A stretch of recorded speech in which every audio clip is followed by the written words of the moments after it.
ازيكم؟ يا رب تكونوا كلكم بخير. النهاردة انا هعمل دبابيس الفراخ بطريقة سهلة جدا وخفيفة وحلوة في الصيف، ريحتها حلوة خالص.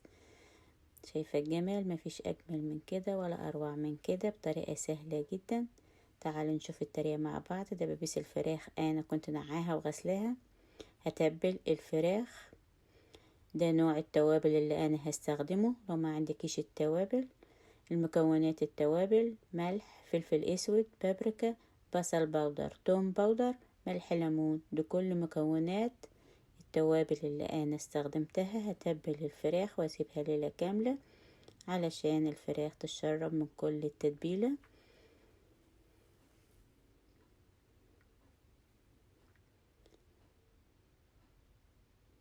التتبيلة دي حلوة خالص. البطاطس انا قشرتها وغسلتها. هقطع البطاطس 4/4، والبصل انا مقطعه حجم كبير. هخلص كل الكمية اللي معايا. طريقة سهلة جدا ومبتاخدش وقت وخفيفة في الصيف. هخلص كل الكمية اللي معايا واغسل البطاطس واحضر الصينية اللي هدخلها الفرن او الصاج.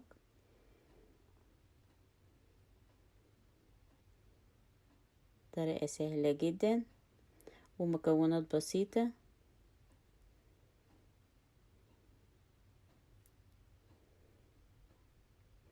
ريحة الفراخ مع الروزماري والزعتر ريحة حلوة خالص.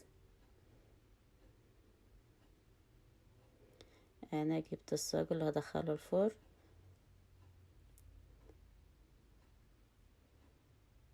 هحط ورق زبدة، لو ما عندكيش ورق زبدة مش لازم. البطاطس صفتها من المية. هضيف نفس التوابل اللي ضفتها على الفراخ. هضيف الزعتر او الاورجانو، الروزماري ريحته خطيرة. لو عندك روزماري فريش يبقى حلو خالص. هضيف البطاطس اللي انا قطعت، البصل اللي انا قطعته على البطاطس. ضفت معلقتين زيت. اخلط البطاطس مع البصل.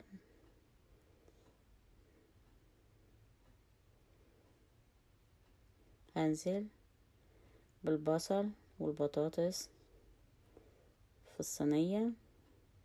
هضيف معلقتين زيت على الفراخ. هضيف على الفراخ زعتر، روزماري، اخلطهم مع بعض. الريحة خطيرة، ريحة الروزماري مع الزعتر ريحة حلوة خالص غير الطعم. وصفة سهلة وبسيطة وما بتاخدش وقت، بس الطعم حلو خالص. هنزل بدبابيس الفراخ في نفس الصينية. هتدخل الفرن على درجة حرارة 450 أمريكا، مصر 220. أنا مش هغطيها، هعصر عليها ليمونة هتدي طعم جميل جدا. اعصر الليمون على الفراخ وعلى البطاطس. شايفة الجمال؟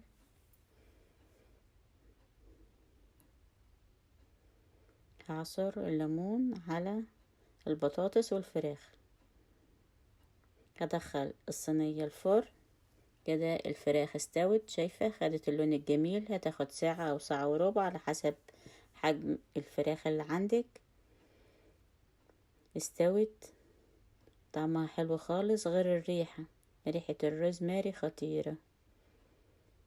وصفة تستحق التجربة. وصفة سهلة وبسيطة وما بتاخدش وقت وما بتوقفيش كتير في المطبخ. شايفة الجمال؟ طعم البطاطس جميل جدا. شايفة اللون؟ وصفة سهلة جدا ومكونات بسيطة. مفيش اروع ولا احلى من كده.